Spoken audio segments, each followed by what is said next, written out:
Alors bonjour à tous, bienvenue sur dailyfx.fr, bienvenue au rendez-vous des scalpers, Vincent Gann pour vous retrouver, 1000 excuses, 3 minutes de retard. Je faisais le point sur le marché d'échange, mais je laisserai Sylvain vous en parler à partir de 9h15. Nous on va se concentrer sur les indices boursiers, alors qui sont dans des bonnes dispositions techniques, notamment depuis la semaine dernière. Si vous avez pris le temps de regarder vos bougies japonaises hebdomadaires la semaine dernière, eh bien elles ont lancé le marché, notamment les indices boursiers de la zone euro, qui se projettent donc sur la Banque Centrale Européenne, avec pour la plupart d'entre eux des cours qui s'approchent des sommets de l'année, donc concrètement les plus hauts du 4 janvier dernier. Sur le marché d'échange, c'est le dollar américain qui continue de baisser. Je vous montrerai tout à l'heure dans le morning meeting. Enfin non, je vais vous montrer tout de suite, puis ensuite on va passer sur le DAX. Alors attendez, je vais direct sur le DAX. Alors, notre analyste Yoav est absent pendant une dizaine de jours, mais on va quand même assurer toutes les émissions avec Sylvain.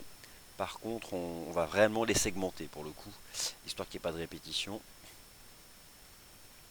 Alors, c'est juste ça que je vais vous montrer. Juste un graphique du FX, et ensuite on se concentre sur le DAX. Je vous mets un graphique ici sur le DAX en weekly pour commencer. Voilà, donc juste un graphique sur le marché d'échange, toujours pareil, hein. Le fameux DXY, DXY, US Dollar Index, en données hebdomadaires, en cours de clôture qui continue donc de baisser petit à petit.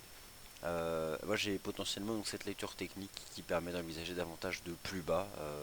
Et cette semaine, c'est clairement les dollars australiens et néo-zélandais. Alors il y a eu des bons chiffres pour la macro en Nouvelle-Zélande et en Australie. Et toujours la semaine dernière, le retour de la croissance des exportations en Chine, forcément, qui permettent à l'AUD et au NZD-USD de confirmer nos anticipations, notamment sur l'AUD-USD qui s'approche enfin de son objectif final pour la stratégie de moyen long terme. Il n'y a plus qu'une centaine de pips et nous y serons. Allez, les indices boursiers, et puis voilà, hein, le marché d'échange, vous verrez ça avec Sylvain à 9h15. Alors, le DAX, le CAC, l'Eurostoxx 50, déjà, la semaine dernière, on a eu deux superbes semaines. Alors sur le DAX et le CAC 40 en données hebdomadaires, concrètement vous mettez le DAX en weekly chart. Je reviens ici moi sur, alors déjà donc il y a eu toute la phase de baisse hein, entre le printemps 2015 et février dernier. Une jambe de reprise technique, c'était en février jusqu'au 10 mars. On avait fait le point haut avec la BCE d'ailleurs le 10 mars dernier. On a retracé sur la plupart des marchés actions de la zone euro 50%. Alors durant cette phase de retracement, Wall Street tendait vers ses sommets historiques et Wall Street approche de ses sommets historiques, toujours bien orienté, le marché action US. L'Europe qui a sous-performé essentiellement parce que le taux euro-dollar remontait et continue d'ailleurs de remonter, hein, puisqu'on a tenu le support majeur des 1,1260 dollars. Et donc, en données hebdomadaires, bah voilà, la semaine dernière, elle est significative. Hein, on réengage la phase de reprise, on avale 3 semaines de consolidation.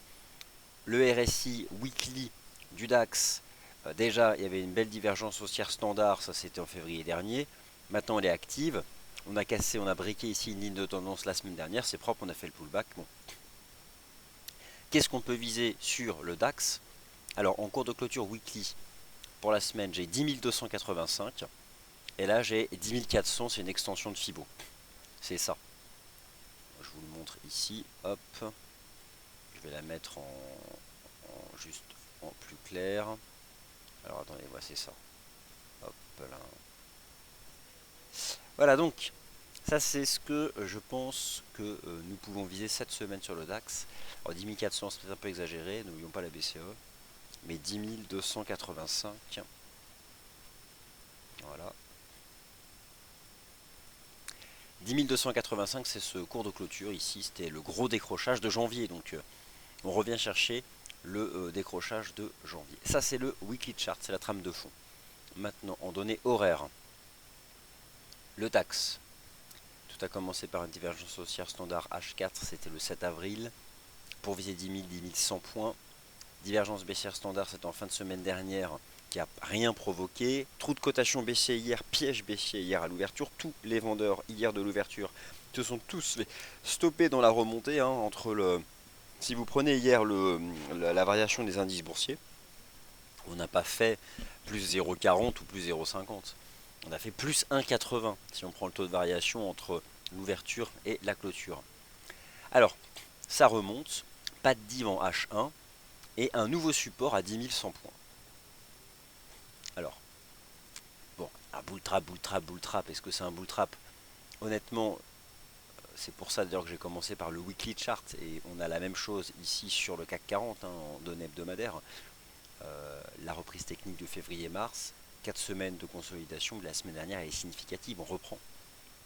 Donc la chose c'est que le CAC 40 entre 4530 et 4580, il y a une énorme zone de résistance qui a été celle créée par la BCE le 10 mars dernier, donc j'éviterai. Non, le DAX me paraît plus propre.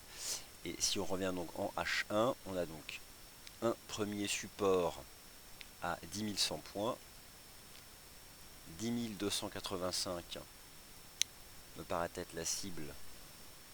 Vous avez vu que c'est un cours de clôture weekly, donc 10 285. On va se le mettre proprement. Une cible à envisager donc cette semaine. On a des toutes petites lignes de tendance, enfin c'est boule quoi. Salut. On peut tracer quelques lignes de tendance. Prix avance avec le momentum. Ça se passe plutôt bien. Donc l'idée c'est quoi? Au-dessus de 10 100, garder le cap haussier. On va se mettre une moyenne mobile un peu plus courte en données horaires. Voilà. J'ai bien mis la 20. Impeccable. Voilà. Voilà, donc c'est ce que je vous propose. C'est un scénario. C'est un scénario qui s'appuie donc sur cette analyse technique qui part de l'horizon de temps weekly, qui reconnaît l'impact positif de la semaine dernière. Et en données horaires, le prix avance avec le momentum du marché. Donc c'est la convergence prix-momentum. Vous avez une tendance haussière qui s'accélère, ça me plaît. 10 100 points, le premier support et l'invalidation de mon point de vue, avec une cible à 10 285 et un tout premier support à 10 149. Voilà.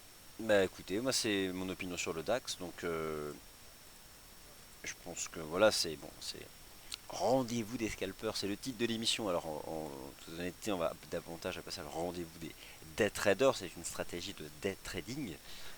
Mais voilà comment j'envisage les choses. Alors la UD-USD, c'est promis, on vous en parle dans le Good Morning Euro Dollar, c'est haussier de toute façon, hein, plus que jamais. La prochaine cible de tête, c'est 0,7811 $. Allez, maintenant que je vous ai parlé du DAX, je vais vous parler du marché des changes.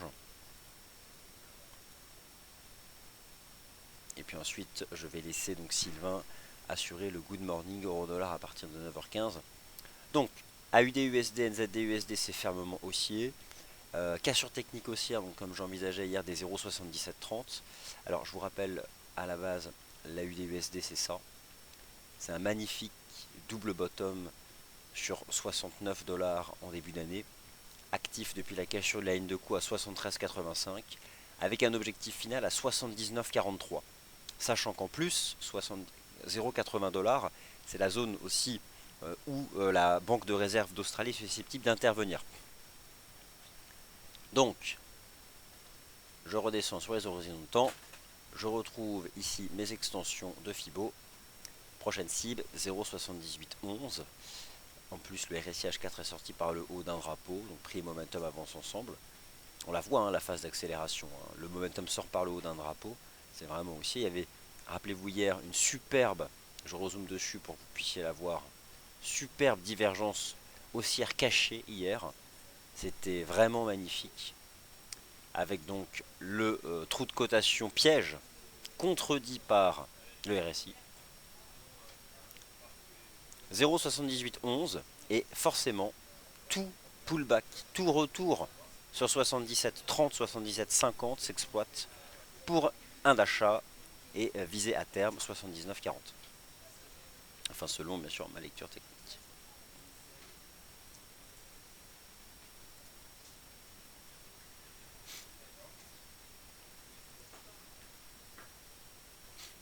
Alors il n'y a pas de, je vois pas en fait de risque énorme entre la BCE et le, comment dire, et les dollars des antipodes qui ont leurs fondamentaux propres. C'est ce qu'ils ont démontré. Donc clairement, je considère que les stratégies AUD, USD, NZD, USD sont parfaitement décorrélés de la BCE cette semaine. Et il y a une vraie accélération du NZD-USD.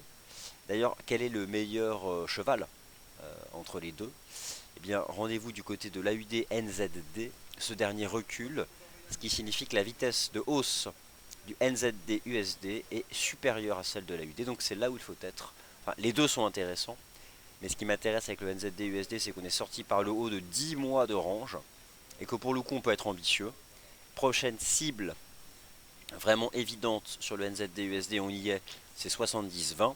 Mais je pense que cette semaine, le marché peut pousser et aller chercher 0,7160 $. Et enfin, le RSI-D1 sort lui aussi par le haut d'un range qui durait depuis février 2016. Donc il était temps, ça relance. C'est enfin significatif. Donc là, si on peut raisonner différemment, mais si on considère qu'on est sorti par le haut d'un gros range, ou allez, entre 65 et 69, bon, on peut viser, en projetant simplement l'amplitude du range, c'est 73, donc non, c'est vraiment bien engagé. Et on a désormais sur le NZD-USD un nouveau support à 69,65. Alors, ensuite, l'euro-dollar. Alors l'euro-dollar, ça a pris son temps, mais donc le marché aura tenu le support weekly à 1,1260. Alors mettant le marché dans une situation différente des précédents rejets, soit un 14,50. Et donc, c'est pas encore gagné, mais est en train d'activer la divergence haussière cachée. Mais c'est pas encore majeur, hein, c'est la séance du jour qui va compter. Mais c'est quand même bien engagé pour aller retester les 1,1390 avant la Banque Centrale Européenne. Ce qui m'intéresse aussi, c'est la paire miroir, plus propre je trouve encore, la divergence baissière cachée de l'USD-CHF. Alors, on peut considérer l'USD-CHF comme un miroir de l'euro-dollar à partir du moment où l'euro-CHF est un range, et actuellement le taux euro-CHF est un range. Donc ayant envie de vendre l'USD-CHF, eh bien j'ai toujours envie d'acheter l'euro-dollar tant qu'il tient son support weekly à 1,1260. Mais là, la recherche de momentum, c'est vraiment sur l'AUD et le NZD. Bon, le GBP USD toujours dans un range. L'USD Yen, probablement dans une configuration similaire à celle-ci, commence à s'installer dans un range en fait. Hein. Il a tenu deux fois à l'époque les 111, il a tenu deux fois les 107,60. Bon, il y a cette ligne de tendance qui agit pour l'instant, mais c'est pas très significatif. On oscille autour des 108,90. Moi, ça m'inspire pas des masses. Là, honnêtement, voilà, on est en train de faire une espèce de range qui n'est pas du tout limpide pour moi. Je vais prendre le temps de bosser un peu techniquement les paires avant de vous dire des bêtises. Et je reviendrai dessus dans le morning meeting avec quelque chose d'un peu plus carré.